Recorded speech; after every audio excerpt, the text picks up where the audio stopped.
Most people who are unemployed aren't, as we see on TV, sitting on the sofa playing PlayStation games all day. We're out there trying hard. We're trying hard to find work, and they're not helping us at all. Well, making the unemployed work for their money is an issue all political parties have promised to tackle, going back decades. Remember this. Just like in the Mikado, I've got a little list of benefit offenders who I'll soon be rooting out, and who never would be missed. They never would be missed. There's those who make up bogus claims in half a dozen names, and councillors who draw the dole to run left-wing campaigns.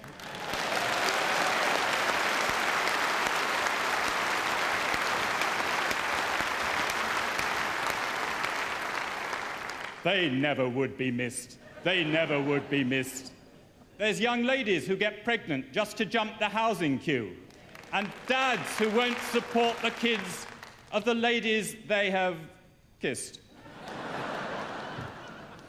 And I haven't even mentioned... Well, from the Conservative Party conference in Manchester, we're joined by the former Benefits Secretary, Peter Lilly. Hello, Mr. Lilly. Thank you for joining us. And we didn't even let you mention all those sponging socialists that you referred to more than a decade ago. Do you regret that now? No.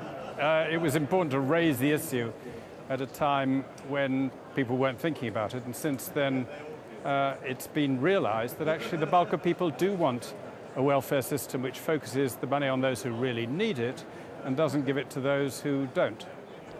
Don't you think that's what we do?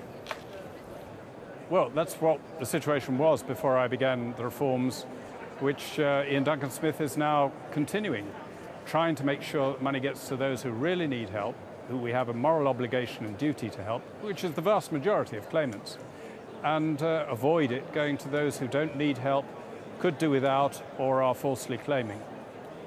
Apparently there's only something like 1% of the massive benefit budget that is overpaid due to fraudulent claims.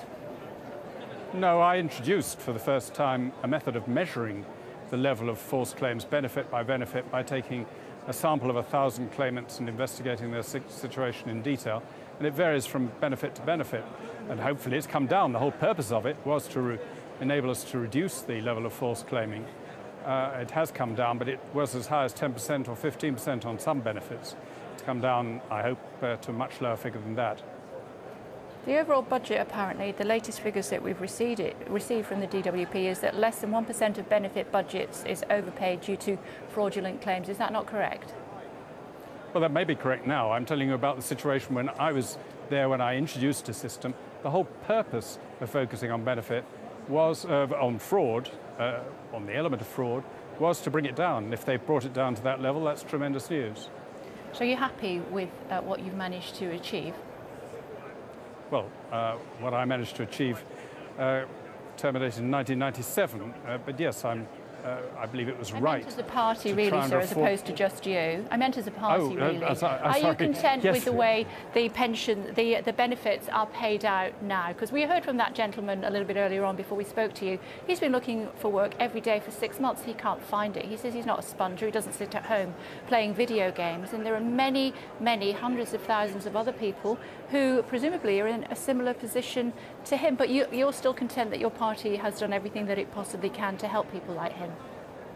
Yes, and the way to help is, of course, to make sure that the economy is as dynamic as possible and creating jobs. And we have created more than a million new jobs since we came to power. The sad thing is that 68% of them have gone to people born abroad, and relatively few have been taken up by people in this country. Now, that's partly because of the interaction of the benefit system, which is available to people living here, not available to newcomers from abroad. And we have to make sure that we overcome that. But I agree, the majority, very few people voluntarily decide to give up work and rely on the dole. What tends to happen is people lose their job in a recession. Most of them get back into work, some don't. They become more demoralized, more detached from work, have a less good work record, so it becomes harder for them to get jobs. They become disillusioned and give up hope. What the Chancellor is proposing is that those who've been in that position for 2 or 3 years, imagine how grim that must be for them, are given the option of a job. And they're given the jolt to get back into some kind of work. And I'm no doubt that that will be beneficial for those who do it, who are given that opportunity, who are given the choice between benefit and a job, benefit plus and a job, or no benefit, will take the job. And they, as that gentleman said, most people want to work. And this will give them the opportunity to, after 2 or 3 years, mouldering without jobs. And let's widen